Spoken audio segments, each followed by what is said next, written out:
Samantala mga kapuso, ginawa na rin pong ward para sa mga pasyente na may leptospirosis ang gym ng NKTI o National Kidney and Transplant Institute dahil sa dami ng mga pasyente.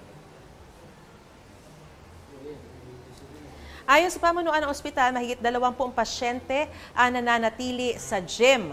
Ang mga matitinding kaso naman nasa mga regular ward at ICU.